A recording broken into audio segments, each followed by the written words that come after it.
If you had a day all to yourself, what would you do? I would sew. I wouldn't do the dishes. I wouldn't cook. I would just sew all day. Play with fabric.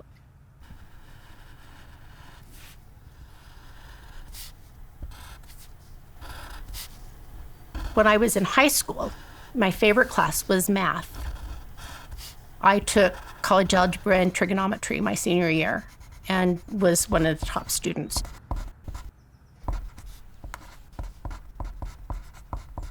Just before I got ready to graduate, I went to visit with my counselor, and she asked me what I wanted to major in, and I told her math. And she said, girls don't do that. Change your mind.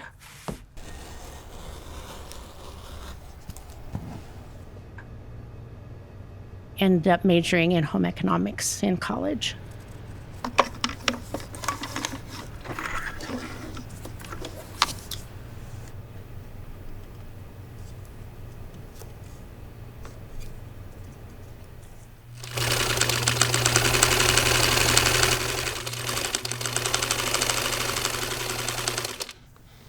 But I use math every day with my quilting.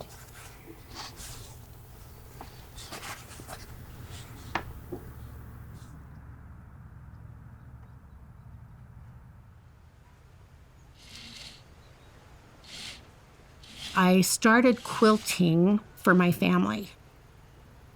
When I had children, I made quilts for them, and they weren't pretty, but they were, useful. I volunteered to teach quilting, and so I took what I'd learned and made it into a 6-week class. When they were done, the ladies wanted more, so I started publishing.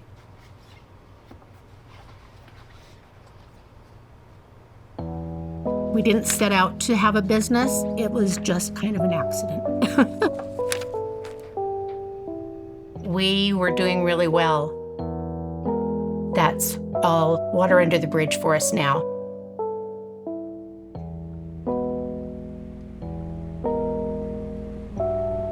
A little over 9 years ago, my husband was in a severe accident and broke his neck and was completely paralyzed. It has completely changed his life, of course, and it's completely changed mine and our families as well.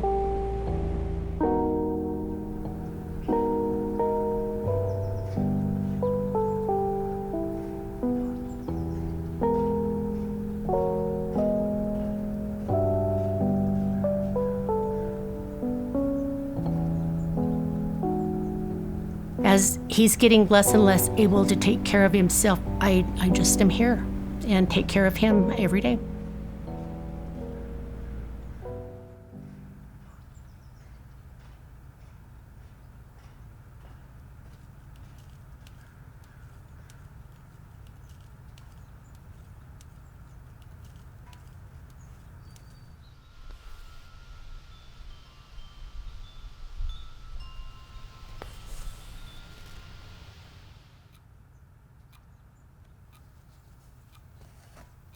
Quilting, now it's not for others, it's for me. It is a way for me to escape from the reality of my life.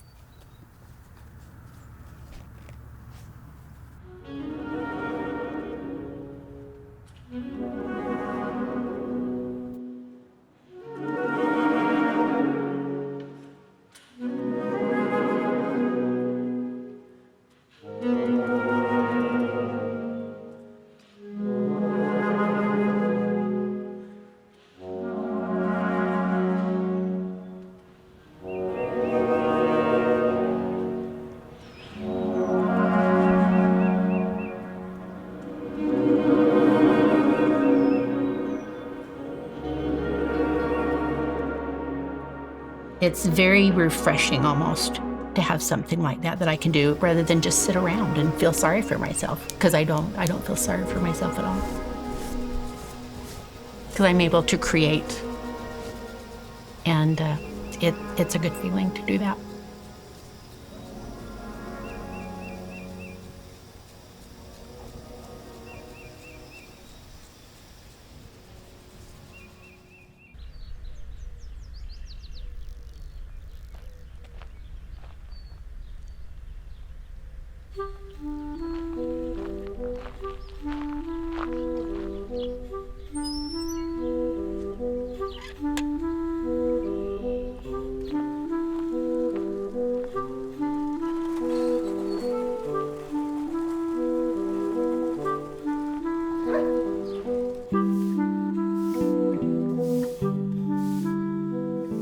When I quit college, I didn't know what I was going to do, and that was a kind of a scary time. We started a garden, and we were planting seeds, and all of a sudden these seeds are sprouting up out of soil, and I thought it was the most magical thing I had ever seen. And I fell in love with it and knew right then that was the kind of magic that I just always wanted to partake in.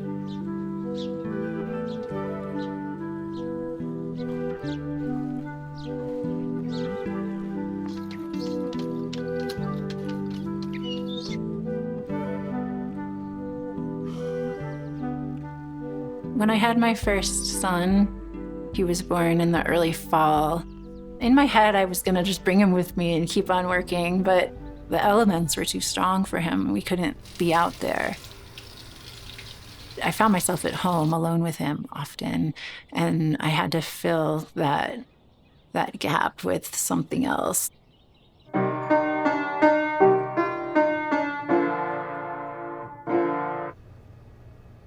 It was just a lonely time.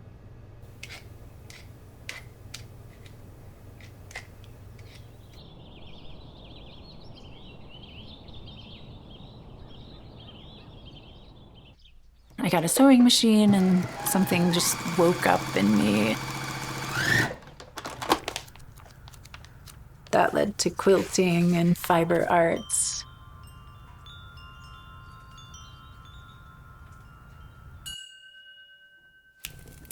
Alchemy is another word for transformation. The whole act of quilting is transformative. It begins with small pieces and ends with that final stitch that holds it all together.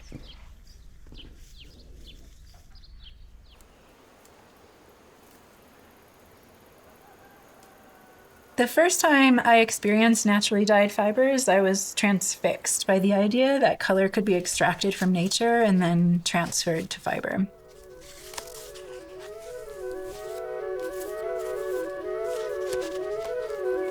That whole concept of plants for color was something I had never even thought about before, and so it was revolutionary. It was one of those pivotal moments in my life.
Natural dyes are imperfect, just like nature itself. The colors sort of awaken a cellular memory, nourishing us.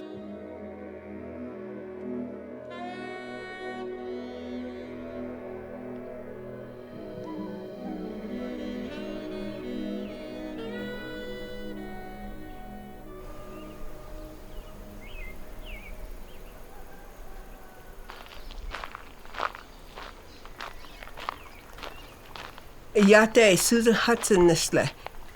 Kiani nisle, Destini Bashasin Tabahada Shate Nakaidanet Shanali. I'm from Sheets Breeze, New Mexico, on the great Navajo Nation.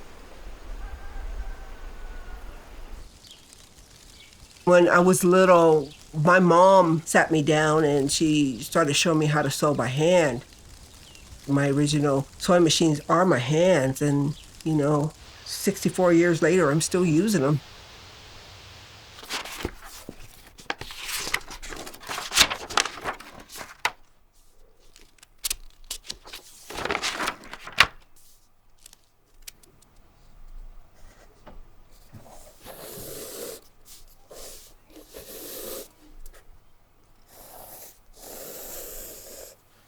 What I'm showing right here is usually when they're looking for the missing and murdered. They're searching, and usually they'll find them off a cliff. They're dumped.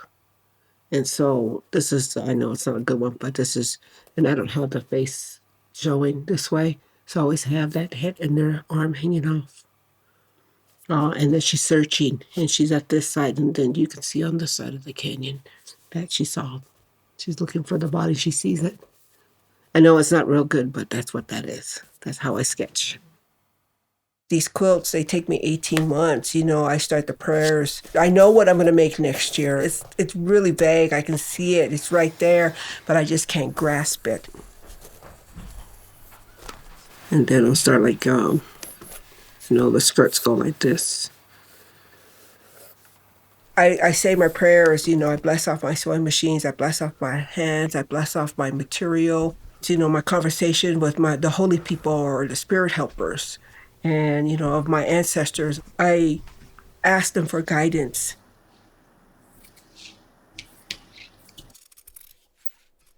When I was little, my hands would get hit if I didn't sew correctly. I hated sewing after that. As I got older, I finally asked my mom, why did you, hit me when you were teaching me how to sew? And so then she started telling me the story of when she was in the boarding school. They taught her to be a servant. They didn't teach her math and English and all of that, how to write letters. They forced them to sew clothes, to sew quilts. That's what quilting means to me, is the honoring of the suffering that my aunts, my grandma, especially my mother, went through.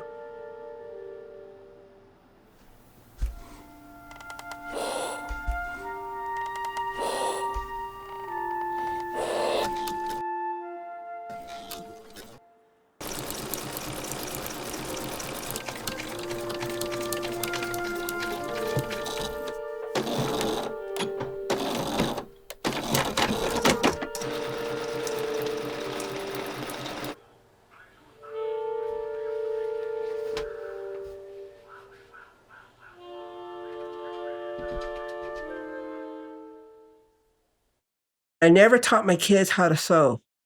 I did not want to teach them like the way I was taught. But we were so poor, I had to figure out what I can do to survive and what I was good at to be able to sell. Because I knew that if I could make a lot of quilts, with the cheap material, I can sell them and, be able to buy them shoes. And I used to tell my kids, man, if they didn't eat so much, we'd be okay.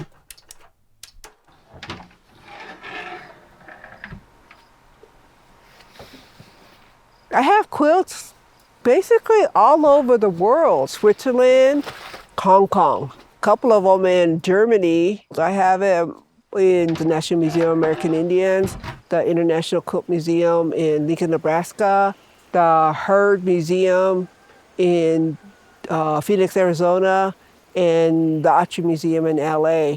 I always knew that I was going to be chosen for something, just didn't know what it was. Is to tell the stories of my grandma, tell the stories that they couldn't tell, that they couldn't speak about. My ancestors were on that long walk. They said their prayers in the morning. They said their prayers in the evening. They said their prayers for me, for her. They didn't know who we were. They didn't know our names. I'm the link to the past. I'm the link to the future. I'm the link to the present.